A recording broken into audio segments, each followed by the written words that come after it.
Alrighty. I don't think I've done a boat update since I've been using it all summer. I've been out 8 times on Blackfoot Reservoir, Palisades Reservoir, Green River Lakes, Fontanelle. I think that's it. Caught kokanee salmon, rainbow trout, cut bows, lake trout. I think that's it. So it's been fun. I did discover the 15 horse is not sufficient. We had 4 people in it the other day, my 2 nephews and my son, and it was going 7 miles an hour, just chugging along. So I'll probably put a 40 at least on it, like a nice Honda on it next summer, hopefully. The 2 batteries are working amazing. I've got a coil of anchor rope I need to clean up there. But the 100 amp hour, the 50 amp hour, the Litime, Litime, that Chinese brand, amazing. I just plug in. I love this Norco Genius. I just bring it in, plug it in, and it charges up overnight, and I'm good to go. And the batteries just are lasting really, really well. The 100 amp hour gave me, I think, 17 hours of trolling, and it was still only halfway used. And I was using my Minn Kota to troll with. And I do like this, but I don't like having to reach back and just work it for hours and hours and hours, because I like to just troll slowly at 1.5 to 2 miles an hour. And just having to work it, especially if it gets breezy and my aluminum boat starts pushing a little bit, then I'm constantly having to work that. And if I get a fish on, I'm trying to help, or I'm by myself, it's a pain. And so I really do want the Minn Kota Terra Nova or whatever it's called that just flips down on its own. It's linked to here, and I have the little remote hanging around my neck, or I've chartered a course and it's doing its thing while I handle fish or whatever. I have loved having kind of like this big box of different stuff all right here next to me. I might do a similar setup to this, but smaller, so it's sitting right here. I love my Humminbird 9, Helix 9. I finally got the proper transducer for it after going out once or twice. So I got about a $300 transducer that was matched to it according to their website, and I installed that. I just got a new transom saver, whatever these pads are called. Just mounted it there. My other cheapo $100 one just wasn't doing what it was supposed to do. So, which I knew, and I should have just up front bought the correct one. I've loved these mounts, these Scotty mounts in the Bass Pro Shops. I just kind of have a mix of them, but they're so nice for just adjusting however we want them. The Cabela's seats have been super nice, very comfortable. I like this double ball Scotty mount swivel that I can just totally adjust this with. I've really liked this Velcro strapping system that I screwed down in to lay out my rods here. And those just travel so nice. And then once we put the boat in the water, we set the jigging rods just up in the bow, and then we just throw the trolling rods with these depth or line counters up in their holders, so they're up out of the way and we can move around the boat with ease. The decking I built is super nice. It's holding up great. It's been awesome. I never did close up those gaps. At some point I'll probably drop something in there and get frustrated, but maybe in the winter when I'm bored, I'll come out here and wrap some or make some nice boards that I screw into there or something to close that up. But haven't done that yet. I did install a spare tire,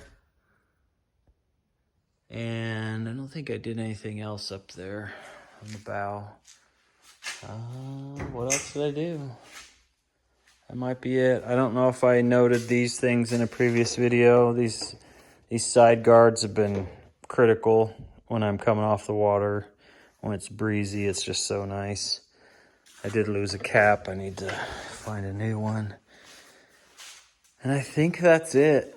Oh, I did mount this Scotty anchor deal. So this just flips over and creates tension. Oops, this flips around so it doesn't pull out.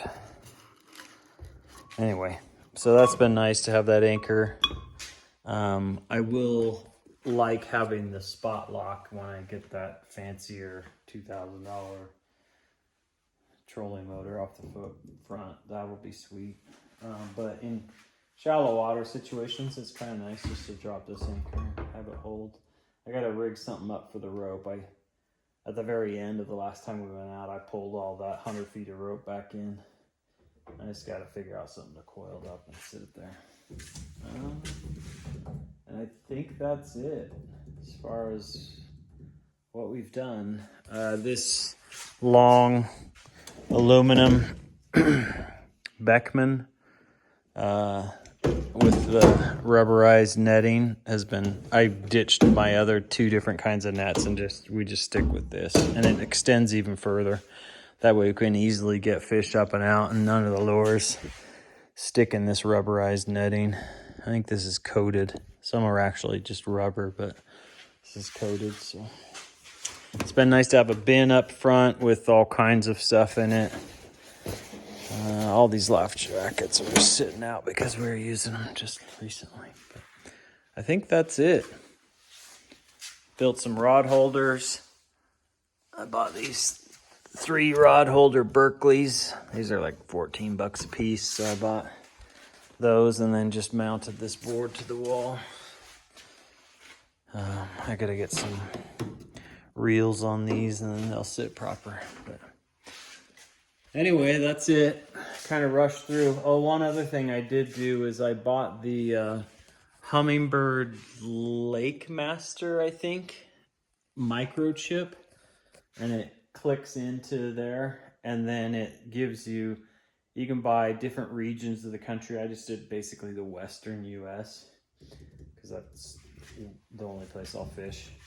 But what I noticed is Hummingbird's built-in lakes didn't have all those lakes I just mentioned I went on. And so I got up to Green River Lakes, for example, and all I saw was blue water, no contour lines of depth for the lake, no river channel that might have been through the lake, nothing. It was just blue and with the shoreline. And I was so frustrated because we never knew how deep it was coming up. We knew from the range depth finder, but it was really frustrating not to see contour lines and kind of pick spots we wanted to go to.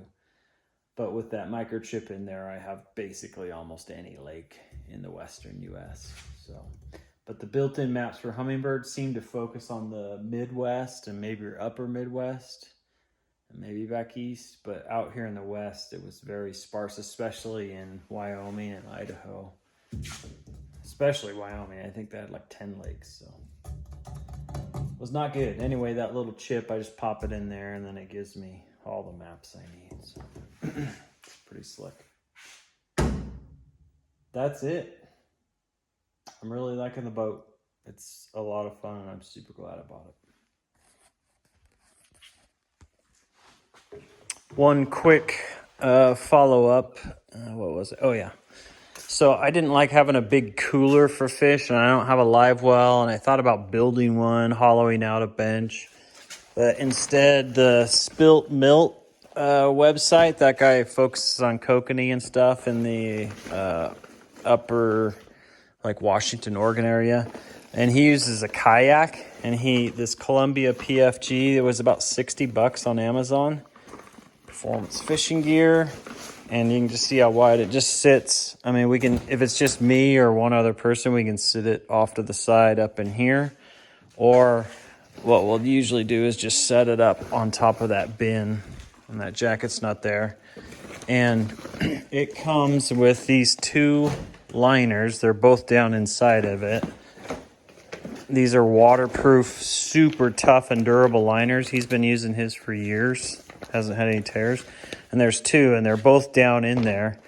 And then you just take the Velcro You just they come out. So you take one out and you just have it as a backup. And it has the Velcro up here. And it's all silver lined and it's insulated. So so I just lower one of these in there, push the Velcro around, and then it's open. And then I just take a bag of ice, or you can take 2 jugs that you freeze, and I push it down into the bottom. And then you can put a ton of fish in here. And we just slip fish in it all day and just zip it closed. Slip fish, zip it closed. And they're inside here. And then at the end of the day, you just lift this out, and then I deal with the fish on the boat. Just hang a fillet board off to the side. But then I just take this out and I take it over to the sink over there, my shop sink, and just spray it out, or you could do it outside with the hose.